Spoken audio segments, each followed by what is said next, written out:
ìbà lọ́wọ́ Olódùmarè ọba àjíkẹ́ Olódùmarè tó pa wá lánàá tó jí wa sójúmọ́ alààyè lónìí. Àṣèbà fọmọdé, àṣèbà fágbà, àṣèbà fọkùnrin, àṣèbà fóbìnrin. À ń kí yín káàbọ̀ sórí ètò wa lókòókò yìí. Ẹ̀yin Odi lètò pẹ̀lẹ́mi ọmọ yín olólùfẹ́ yín Abdulrahman Lawal Ọlámilékan. Èmi lọ́mọ Ẹ̀gbá ọmọ Lísàbí ọmọ agbègbè Àkàlà. Ẹ káàbọ̀ sórí ìkànnì wa Ladwan TV láti orílẹ̀-èdè Ghana. Ètò wa ètò kan tá a mú wá sí ti ìgbọ́n yín ẹ̀yin odi. Ta ti ń gbé àwọn ìjà nìkan àwọn àgbààgbà ní Yorùbá lórílẹ̀-èdè Ghana àti tó fi ẹ̀yin odi ṣèbùgbé tó ń gbé àṣà wa lárugẹ tí wọ́n jẹ́ kí tọ́jà àwòkọ́ṣe rere fún wa lórílẹ̀-èdè Ghana àti ní West Africa lápapọ̀. Ẹ máa pàdé wa ní àwọn ìlú bíi orílẹ̀-èdè Ghana, orílẹ̀-èdè Togo, orílẹ̀-èdè Benin, orílẹ̀-èdè Abidjan lóríṣiríṣi láti máa gbá àwọn jànìkì àwọn àgbààgbà Yorùbá wá tí wọ́n máa fi ìrírí wọn àti àdójúkọ wọn àti ọ̀nà àbáyọrí tọ́jà máa gbà wá nímọ̀ràn. Mo ní àlejò pàtàkì lẹ́gbẹ̀ẹ́ mi lówùúrọ̀ yìí. Ìlú mọ̀ọ́ká ni wọ́n, ẹni tó gbé àṣà dání ni wọ́n, aṣíwájú rere ni wọ́n. Àwa ń rí wọn bí ẹni ìtọ́katí, àwọn tí à ń wo tá à ń tọ ipasẹ̀ wọn. Àwọn náà ni olóyè Baálẹ̀ Oyèyẹmí Fájuyì tí wọ́n jẹ́ baálẹ̀ àfihàn ní Kọ̀bíyán lórílẹ̀-èdè Ghana. Ọkọ̀lú ẹ bá wa kí àwọn ará ilé. Káàárọ̀ o gbogbo lé, ẹ̀yin ìyá mi, ẹ̀yin bàbá mi, mo kí yín. Olóòtú mo kí yín. Orúkọ mi ni Baálẹ̀ ní Ambassador Oyèyẹmí Fájuyì. Èmi ni Baálẹ̀ Yorùbá fún àdúgbò Mataiko Àfihàn nílùú Tema. Mo sì jẹ́ ní Sakumọ̀nà Ọ̀pẹ̀lẹ̀ntẹ́ the first ní Sakumọ̀nà nílùú Tema náà.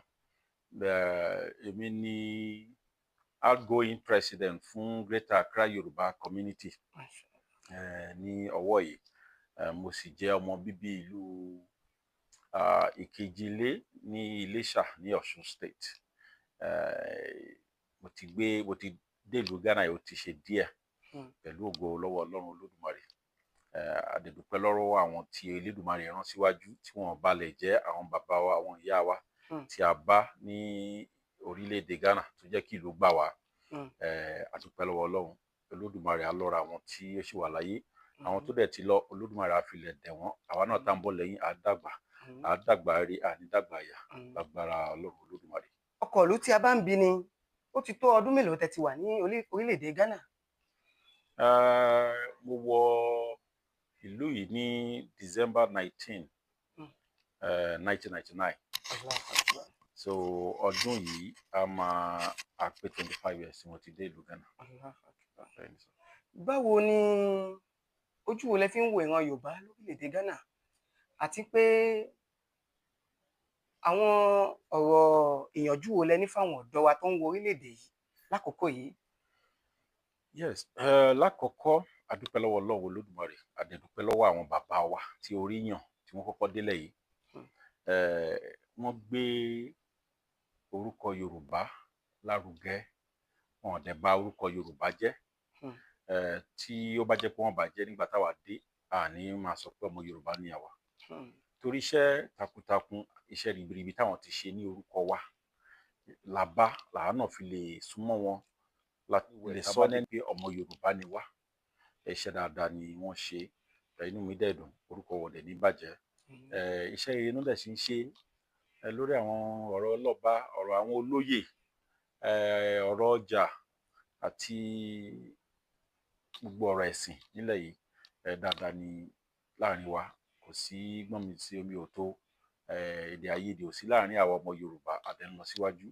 Ọmọdé ń fi ọ̀wọ̀ fágbà, àwọn àgbà náà dẹ̀ wà níbi gẹ̀gẹ̀rẹ̀ tá à ń bá gbà. So gbogbo ẹ̀ lọ bó ṣe yẹ kó lọ. Àwọn èwe wa, àwa èwe ni mo máa gbà níyànjú pé àwọn àgbà wa sọ pé ẹni tá bá bá lábà òun ni bàbá. Àwọn tá a bá wájú ẹja bọ̀wọ̀ fún wọn. A lè lówó tó wọn, a lè lówó jù wọn lọ. Wọ́n lè má ní tó wa rárá, ṣùgbọ́n ẹ jẹ́ ká mọ̀ pé ọjọ́ orí Olódùmarè ló pín. Àwọn tá dẹ̀ bá lù yìí tí wọ́n di odi Ghana mú, tí wọ́n ń pè wọ́n ní Yorùbá Ghana, ẹ jẹ́ á bọ̀wọ̀ fún wọn, kò sí bó ṣe wù kó rí, àbá wọn ńlẹ̀ yìí ni bọ́lọ́run ṣe fẹ́ kó rí náà nìyẹn. Tá bá bọ̀wọ̀ fún àwọn tó wà wájú, àwọn tó ń bọ̀ lẹ́yìn á bọ̀wọ̀ fúnra wa. Tí àbá dẹ̀ borúkọ wa jẹ́, nígbà tá a dé ìlú wọn bá jẹ́, kò sí ìdí tí àwa náà tá a wá ṣe ní láti bà orúkọ yẹn jẹ́. Ó yẹ ká forúkọ rere nílẹ̀ fún àwọn ọmọ wa. Mo rántí olóòtú ní ọdún kan tí a lọ sí ọ̀dọ̀ àwọn agbófinró ìlú yìí nípa ọ̀rọ̀ kan. Inú mi dùn ní nǹkan tí ọ̀gá wọn sọ pé gbogbo àwọn ọmọ tí wọ́n fẹ́ dá padà lọ sí orílẹ̀-èdè Nàìjíríà padà lára àwọn tó ti ṣe ẹ̀ṣẹ̀ kan tàbí èkejì, láti ìkíní dé gbogbo orúkọ tó rìn, kò sí ọmọ Yorùbá kankan nínú wọn. Ó dùn mọ́ mi nínú, ó dùn mọ́ wa nínú. Yóò sọ wípé kò sí ẹni tí ó ń ṣe ìwà tí ò dáná nù wa, ṣùgbọ́n nítorí pé àwọn bàbá wa, àwọn ìyá wa, àwọn àgbà wa tó wà níwájú, wọn fi àyè gba irú ìwàkuwà ẹ̀, kò jẹ́ kó rinlẹ̀ láwùjọ wa. A máa rọ àwọn tó ń bọ̀ láti ilé kí wọ́n jọ̀ọ́ kí wọ́n má bà orúkọ wa jẹ́. Kò síbi tí wọ́n ti ń kádìí ẹlẹ́ o, kò sí ilé tí ò ní ẹ̀yìnkùlé o. Àwa náà ní oríṣiríṣi èèyàn láàrin ara wa, ṣùgbọ́n ògo ni fún Ọlọ́run. Ìmọ̀, agbára àti òye àwọn bàbá wa, àwọn ìyá wa kò jẹ́ kí aburú kó pọ̀ láàrin wa ju dáadáa lọ. A dẹ̀ fògo fún Ọlọ́run Olódùmarè. Ẹ ṣeun. A dúpẹ́ lọ́dọ̀ Olódùmarè, ọba aláàánú jùlọ. Òun náà lẹ ti gbọ́ lọ́nu àlejò wa fún tòní. Wọ́n ti gba àwọn ìwé wa, àwọn ọ̀dọ́ wa ní àmọ̀ràn lórí títẹ ìlú jẹ́jẹ́. Àwọn náà ni olóyè Baálẹ̀ Oyèyẹmí Fátuyì, tí wọ́n jẹ́ baálẹ̀ Aféèyàn ní Tẹ̀mà lórílẹ̀-èdè Ghana níbí. Àwọn náà tí wọ́n lọ jẹ́ outgoing president fún Yorùbá community Greater Accra lórílẹ̀-èdè Ghana. Ẹ̀yin ó dìlẹ̀ tó pẹ̀lú èmi ọmọ yín olólùfẹ́ yín Abdulrahman Lawan, aláṣẹ Ladua Media Studio ní Kumasi lórílẹ̀-èdè Ghana. Ẹ ṣé fún fẹ̀tẹ̀ mi darapọ̀ máwọn ètò alọ́lọ́kanòjọ̀kan. Ẹ̀yin tẹ́ bá sì náà pamọ́, ẹ máa bá wa like, ẹ máa bá wa share, kẹ̀dẹ̀ máa fi àtẹ̀jíṣẹ́ yín ránṣẹ́.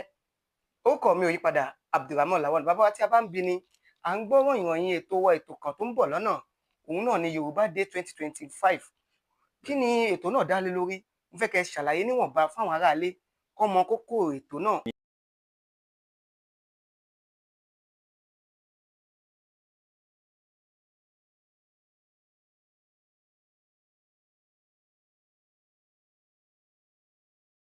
Ní alága ìgbìmọ̀ bó ṣe máa lọ, bó ṣe máa rí ní agbára Olódùmarè á dẹ̀ dáa.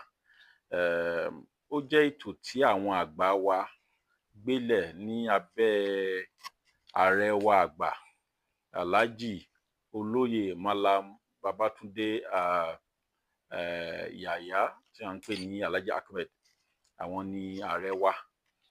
Ó jẹ́ ètò tí wọ́n gbélẹ̀ láti fi máa sọ orí Yorùbá, gbogbo àwọn tó ti ṣe ohun rere nílùú yìí rí, àwọn àgbà wa, àwọn tó wà láyé àti àwọn tí Olódùmarè ti pè sọ́dọ̀, bá ṣe máa ṣe ìrántí wọn. Bí àwa ọmọ Yorùbá náà ní orígun mẹ́rẹ̀ẹ̀rin ìlú Ghana ṣe máa kóra wa jọ ní ẹ̀ẹ̀kan lọ́dún bẹ́ẹ̀ irú ẹ̀, láti máa bára wa yọ̀, ká dẹ̀ máa mọ ohun tí ó ń ṣẹlẹ̀ nínú ayé oníkálùkù wa. Ọ̀pọ̀lọpọ̀ wa ni à ń gbé ní àwọn agbègbè tó jìnnà síra wa, àmọ́ bí ohun tó ń lọ láàrin inú ayé ara wa. Ṣùgbọ́n irú ètò tá a gbélẹ̀ yìí, à mọ àwọn tó jẹ́ ara wa, à mọ àwọn tó ń gbélẹ̀ yìí, à mọ ohun tó ṣe wá, à mọ bá ṣe lè dá sí láti máa ranra wa lọ́wọ́, tí à ń pè ní welfare àwọn ọmọ Yorùbá. Tí ò bá bá wa dá sí, à mọ nǹkan tó ń ṣe ọ́, à mọ irú wàhálà tó ń bá fà, à dẹ̀ mọ ibi tí Olódùmarè ti ràn ẹ́ lọ́wọ́ dé. Ṣùgbọ́n tá a bá jọ ń kóra wa jọ ní ọdọọdún, àwọn tó bá yẹ ká máa gbé ìpè ẹ̀yẹ fún pé wọ́n gbìyànjú, à gbé fún wọn. Àwọn tó bá yẹ ká rọ̀ pé kí wọ́n ṣe dáadáa sí, à rọ̀ wọ́n. Àwọn ọmọ wa, àwọn ọmọ káàárọ̀ oòjíire tí wọ́n lọ iléèwé nílùú yìí, bá a ṣe máa ràn wọ́n lọ́wọ́. Ti wípé àwọn àgbàlagbà wa kọ̀ọ̀kan wà tí wọ́n ti máa ràn wọ́n lọ́wọ́ pé òkè, àwọn bàbá wa, àwọn ìyá wa rè, nǹkan báyìí lè yẹ ká máa fún gbogbo nǹkan tí Yorùbá Day ọdún yìí tí ó máa dálé lórí nìyẹn. Ọ̀pọ̀lọpọ̀ ẹ̀ ni ẹ máa gbọ́ lẹ́nu ààrẹ àti àwọn àgbààgbà wa tó ń jẹ́ National Executive Council fún Yorùbá Community, àwọn elders. Bó ṣe jẹ́ nìyẹn. Òun náà lẹ ti gbọ́ lọ́gbọ̀n alága ìgbìmọ̀ kọ́mítì Yorùbá Day 2025. Bákan náà, à ń fi àkókò yìí rán àwọn èèyàn wa létí, ọmọ káàárọ̀ oòjíire lórílẹ̀-èdè Ghana lápapọ̀, pé media launch Yorùbá Day wa yóò máa wáyé ní 26 of this month ní Sẹ́mà Aláò. Gbogbo wa ni a máa retí lọ́jọ́ náà. ní àkótún a fẹ́ kí ẹ dárúkọ ẹ̀yin àtàwọn ìyàwó àtọmọlẹ́jọ́ ń gbèlú yìí àti kẹ́dẹ̀ bá wa dúpẹ́ lọ́wọ́ orílẹ̀-èdè Ghana wípé wọ́n fi ìfẹ́ wọ́n dẹ̀ fi àyè gbà wá àfi mú ètò náà wá sí ìparí fún tòní. ẹ ṣeun ní orúkọ gbogbo àwọn ẹbí mi, àwọn ọ̀rẹ́ àti àwọn ìgbìmọ̀ tí a jọ ń ṣe ẹgbẹ́ Yorùbá ní ìlú Greater Accra, àti ní orúkọ alága gbogbo àwọn baálẹ̀ ní ìlú Accra, àti ní orúkọ ọba wa ní ìlú Accra, àti gbogbo àwọn elders, mo kí oníkálukú wa pé ní agbára Olódùmarè ire la máa bára wa ṣe, aburú ò ní ṣẹlẹ̀ sí ẹnì kankan wa. Mo kí gbogbo àwọn ọba wa káàkiri orílẹ̀-èdè Ghana, kò ń ṣe ní Accra nìkan, gbogbo àwọn bàbá wa, àwọn ìyá wa, àwọn olóyè, àwọn àfáà wa, àwọn pastors wa, àwọn oníṣègùn àti gbogbo àwọn babaláwo tó wà ní àárín wa. Mo kí oníkálukú wa wípé àárín wa ò ní dàrú, ọkàn wa balẹ̀ ní agbára Ọlọ́run Olódùmarè. Ẹ ṣeun. Ní ìjù báyìí lọ fún tòní, orúkọ mi ni Abdulrahman Lawan, aláṣẹ Ladima Media Studio. Ẹ darapọ̀ mọ́ wa níjọ́ mẹ́jọ lórí ètò wa Ẹ̀yin Odi. Ó dàbọ̀.